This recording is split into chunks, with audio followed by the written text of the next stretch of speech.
Yo, what's up mga kabok? Panibagong araw na naman pala para sa amin dalawa ni Ellie. Tara, samahan nyo kami. Pa, gising na. Uy, sabi mo ikaw luluto. Ako pa'y nagluto ah. Uy, Lee, sabi ko sa'yo maaga ka magising eh. Ay matulog eh. Yan yun, nanghirap mong gisingin na. Mobile Legends ka pa kasi. 4:30 na. Na. Uy, Lee. Uy, lumipat ka lang dyan eh. Natulog ka ulit. Hindi ka na. Natawa-tawa ka pa eh. Ano ba? Biniligtad mo lang yung pwesto mo eh.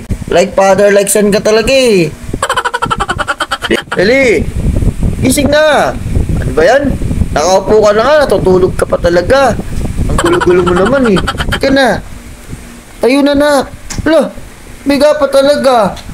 At napaupo ko na nga lang yung anak ko dyan, kaya sinusubuan na lang siya ni Mrs. At syempre, hindi mawawala dyan yung first bite natin.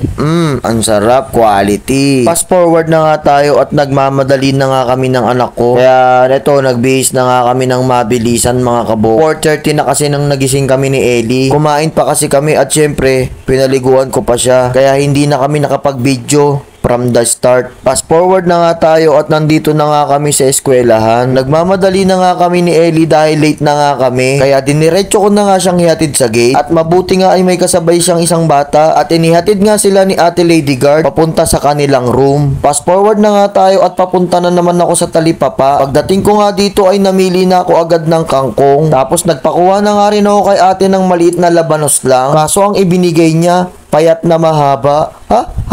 Kumuha na nga rin pala ako ng siling haba. Pakuha na rin ako kay ate ng siling labuyo. Mahal na nga daw ng kilo ng sili, kaya 5 piso lang ang binili ko. Tapos nakakita nga ako ng saging, kaya nga nagpakuha ako kay ate. Sabi ko nga kay ate halagang 40 pesos lang, pero nung kinilo niya 46. Kaya agad-agad nga ako kumuha ng 46 pesos para ibayad sa kanya. Fast forward na nga tayo at nakauwi na nga ako dito sa bahay. Maghihiwa na nga ako ng gagamitin kong mga sangkap. Ganito nga pala ginagawa ko habang yung anak ko ay nasa eskwelahan, para pag sinundo ko na nga siya at pag uwi nga namin ay nakaredy na yung mga lulutuin ko. Dahil may tutor pa nga yung anak ko ng 10:30 AM hanggang 11:30 AM. Hindi ko na nga magagawa itong lutuin pag uwi namin dahil magto 12 PM na nga at gutom na nga kami. Pagkatapos ko nga sa gulay ay nagsaing na nga ako. Ang gagamitin ko palang tubig ay hugas bigas. Malamang dahil dito ay alam nyo na nga kung anong lulutuin ko. Kung alam nga ninyo ay i-comment nyo na lang. Isinalang ko na nga pala at inilagay ko na nga yung sibuyas. Isinunod ko na nga rin yung kamatis. At inilagay ko na nga rin pala yung luya. Lalagyan natin ng konting asin. At takpan na nga natin. Habang naghihintay nga kung kumulo yung niluluto ko, sumilip nga ako dito sa gate at nakita ko nga may konting kalat. Kaya nga naman naisipan ko naman tong walisan. Para naman sa ganun ay maging malinis tong harapan namin. Masarap din kasi sa mata kapag malinis ang isang lugar. Malay nyo, makita pa ako ng may-ari ng bahay. Sabihin, ang sipag ko pala.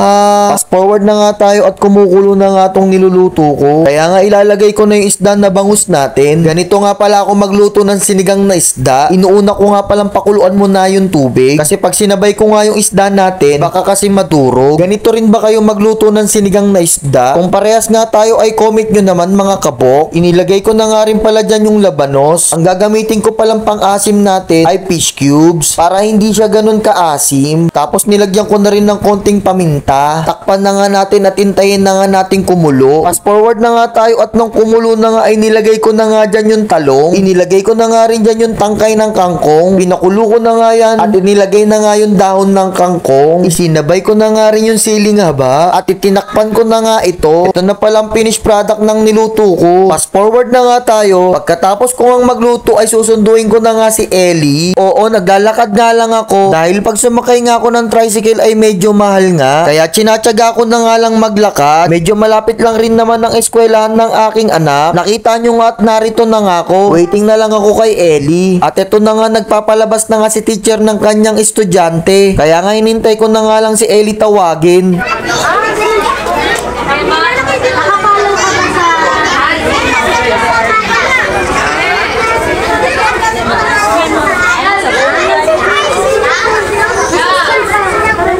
Anong ginawa nyo? Anong ginawa nyo? Ano? Wala? Ano ba yan? Hanggang dito na lang mga kabok. Thanks for watching. Ha?